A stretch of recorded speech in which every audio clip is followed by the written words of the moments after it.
Jasmine. I am first year student of BCom in Amal College of Advanced Studies, Nilambur.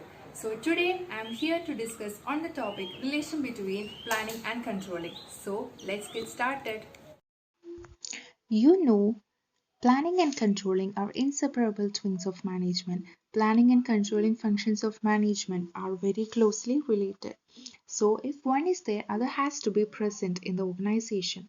If you are controlling, that means have some plan which requires controlling. And in case planning, we need to control the activities, and in that way, you have to achieve the planned activities in the organization.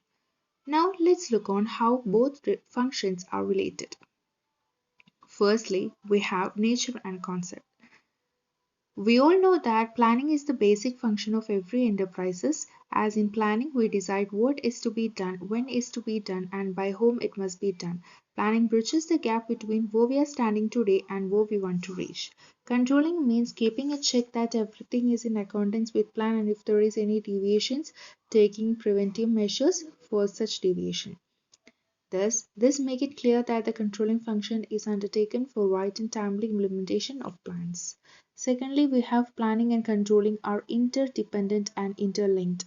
Planning and controlling function always coexist or have to exist together as one function depends on the other. The controlling function compares the actual performance with the planned performance, and if there is no planned performance, the controlling manager will not able to know whether the actual performance is okay or not.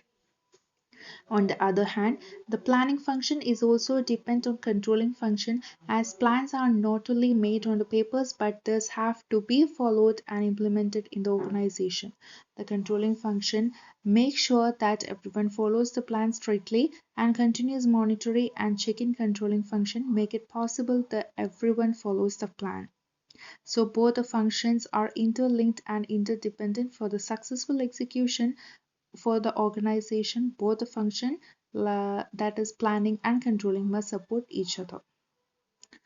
Now, third one is both are backward and forward looking. Controlling is backward looking because, like a postmortem of past activities, the manager looks back to the previous year's performance to find out its deviation from standard.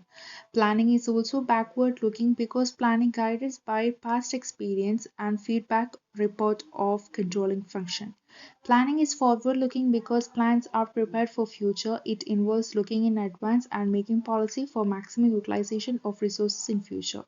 Controlling is also forward looking because controlling does not end only by comparing past performance with standard. It involves finding the reasons for the deviations and suggest the measures so that these deviations do not occur in future. So from this we can understand that both are backward and forward looking function. Now next one, planning is prescriptive whereas controlling is evaluative. Here prescriptive means thought and evaluative means comparison of actual performance with the planned performance.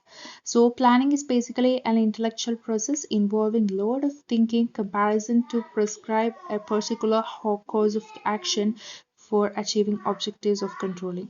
On the other hand, evaluate or check whether desired course of action is followed or not. So I'm concluding that planning and controlling cannot be separated. Both are supplementary functions which support each other for successful implementation and execution of both the functions. So we can say that planning makes controlling effectively and efficiently, whereas controlling improves future planning. Thank you and have a pleasant day.